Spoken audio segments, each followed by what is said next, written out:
역사는 역사가가 자기 자신을 숨기고 사실로 하여금 말하게 해야 한다. 사실이에요, 기록이에요? 사실이죠. 자기 자신을 숨긴다는 거 주관성을 배제하라는 얘기잖아요. 사실. 되겠죠? 모든 역사는 현재의 역사다. 현재의 관점에서 역사는 재해석 가능하다라고 보는 거 맞죠? 기록. 예. 그러니까 역사가를 강조하는 거죠. 역사가에 의해서 선택된 현재의 역사.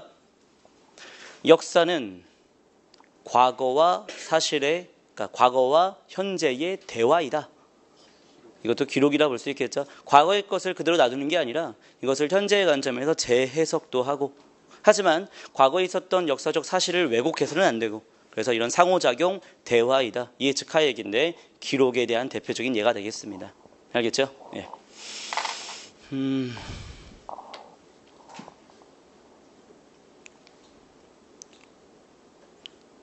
20년 뒤에도 그렇습니까? 변함없습니까? 똑같습니까? 자, 이건요. 어떤 드라마의 한 장면인데요. 시그널이라는 드라마 보시면 알겠지만, 뭐, 이렇게 사실 말이 안 되는 얘기잖아요. 20년 전 사람하고 어떻게 20년 뒤 사람이 서로 이렇게 어떻게 소통이 가능합니까? 근데 20년 뒤에도 똑같습니까? 라고 하는 말이 굉장히 큰 의미가 있는 표현 아닌가 싶어요. 예. 뭐예요? 과거에서 현재, 어떠한지를 물어보고 있는 거잖아요. 그럼 현재에서는 또 과거가 어땠는지를 찾아보는 거 아닙니까? 그런 과정에서 미제 사건들을 찾아내는 게 바로 조진웅의 역할 아니었습니까? 그리고 조진웅과 더불어 누구였죠? 이재훈이 그 역할을 많이 한 거 아닙니까? 과거가 조진웅이죠.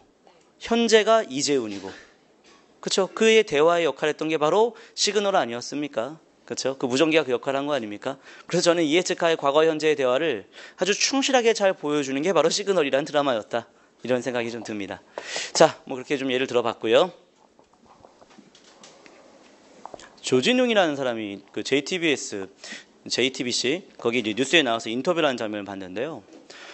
이런 얘기를 하더라고요. 그 시그널 왜 선택했냐. 자기는 너무나 무거운 그런 그 배역만 맡아서 사실 하고 싶지 않았다. 근데 이걸 하게 된 이유는 20년 전에 뒤에도 그렇습니까? 라는 그 대사 하나에 꽂혀서 하게 되었대요. 예.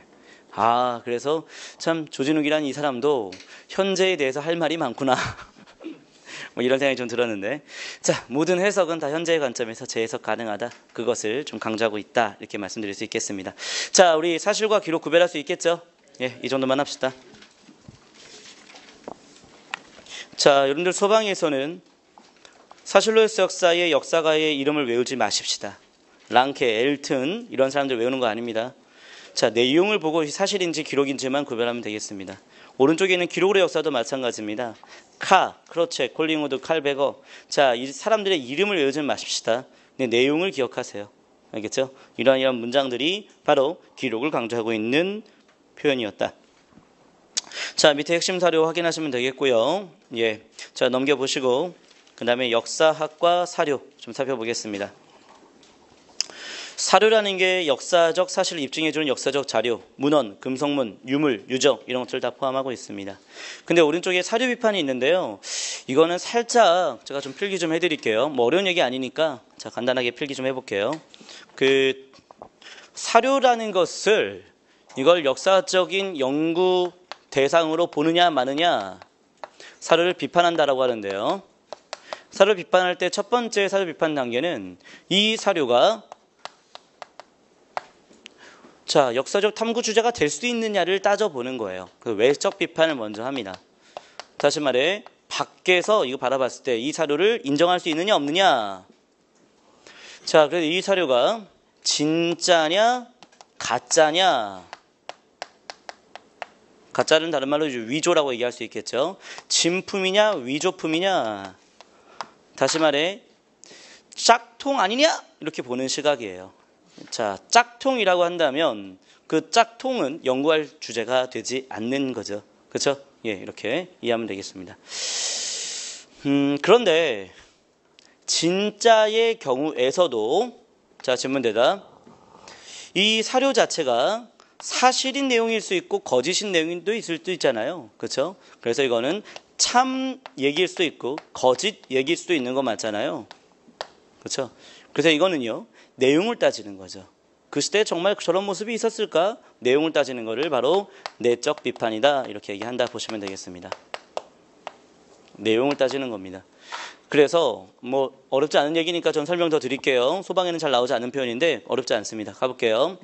외적 비판 중에 진짜로 판정되었고 진짜인데 그 진짜 중에 참으로 인정되었을 경우 그럴 경우를 우리는 학습하는 겁니다. 그래서 이런 걸 뭐라고 하냐면 역사적으로 이건 진실임이 입증되었다, 판정되었다, 판명되었다. 그래서 역사적 진실 이렇게 얘기를 한다는 얘기죠. 예, 어렵지 않죠, 이 얘기? 그렇죠? 그 제가 많이 예를 드는 부분인데요. 혹시 그 TV 진품명품이라고 하는 프로그램 아십니까? 예, 거기에서 진짜인 경우와 가짜인 경우 판정을 하잖아요. 근데 진짜인 경우에 그 출연진의 모습과 가짜로 판정됐을 때의 출연진의 모습에 공통적인 현상이 나타난다고 합니다. 먼저 진짜인 경우에는요. 대부분 갖고 왔는데 진짜로 판정이 됐어요. 그러면 막 5천만 원, 7천만 원, 1억 가까이 올라가고 막 그럴 거 아닙니까? 그러면요. 몸을 숙인대요. 만약에 도자기라고 해볼게요. 근데 도자기 이렇게 들고 왔어요. 보자기 싸고. 근데 진짜로 파는 5천만 원짜리예요. 그러면 숙여요. 왜? 안고 가야 될 거 아닙니까? 떨어뜨리면 큰일 나는 거 아닙니까? 한 번 떨어뜨리면 5천만 원이 날아가는 거 아닙니까? 그래서 몸을 숙인답니다. 근데 만약에 가짜로 판정됐다라고 해봐요. 그럼 어떻게 하는지 아십니까? 그냥 놓고 간답니다. 알겠죠? 왜 아무 의미가 없으니까. 그럼 놓고 간답니다. 그냥. 마패라고 있습니다. 마패. 암행어사들이 많이 갖고 다니지 않았습니까? 그런데 조선 후기 때 굉장히 위조된 마패들이 많았습니다. 근데 조선 후기 때에 만든 마패라 한다면 조선 후기 때에 위조된 마패. 어쨌든 조선 후기 때에 제작한 거니까 그것만으로도 의미가 있지 않겠습니까? 그러면 조선 후기 때 위조된 마패, 역사적 가치 인정될까요? 안 될까요? 진품명품에 그게 가짜로 판정된다 하더라도 그 가격은 어느 정도 인정될까요? 1번 5만 원대, 2번 500만 원대, 3번 5천만 원대, 4번 5억대. 몇 번일까요? 네. 뭐 마패를 만드는데 뭐 그 구리 같은 게 필요했겠죠. 그냥 구리값 정도. 알겠죠? 예, 그 정도. 아무리 조선 후기에 만들었다 하더라도 왜? 위조된 거니까. 이해됐죠? 다시 말해 위조된 거에 대해서는 가짜로 판정된 것에 대해서는 학습할 필요가 있다 없다? 없다. 그러니까 우리가 학습할 것들은 충분히 제한해야 된다. 그렇게 하시면 되겠습니다. 자, 그래서 외적 비판과 내적 비판에 대한 내용 이해 다 됐고요. 밑에 역사학습의 목적이 있습니다. 역사를 학습하는데 역사 자체를 배운다라고 한다면 역사 자체는 역사적 사실을 배우는 거죠. 사실. 그렇죠? 역사적 사실을 배우는 겁니다. 명량이라는 영화를 통해서 이순신이 어떠한 활약을 했는지를 사실을 보는 거죠. 그렇죠? 자, 뭐 아시죠? 예. 13척으로 무려 거의 수백 척의 일본의 배를 몰아내지 않았습니까? 그렇죠? 우리는 거의 뭐 부상자가 없었잖아요. 사망자가 없었잖아요. 이건 역사적 사실이죠. 그렇죠? 자, 하지만 역사를 통해서 배운다. 이걸 통해서 우리 뭘 느낍니까? 뭘 느껴요? 명량이라는 영화를 보면서 혹시 뭘 느꼈나요? 혹시 느낀 거 있습니까? 우리 소방분들은요, 좀 약간 감수성이 좀 뛰어나요. 그래서 뭘 하나를 해도 의미 부여를 하고, 예, 좀 안 그렇습니까? 참 차갑습니까? 안 그래요. 따뜻해요, 우리 소방분들은. 따뜻합니다. 그러니까 불 끄러 미안합니다. 자, 살짝 한번 여쭤볼게요. 명량 보면서 나 이거 혹시 느꼈다? 뭐 있습니까? 손 들어보실래요? 명량 보면, 예, 그래 형님, 우리 좋습니다. 자긍심이요? 어떤 자긍심이요? 한국인으로서 이렇게 일본을 몰아내었던 역사적 사건을 통해 서 자긍심을 느꼈다.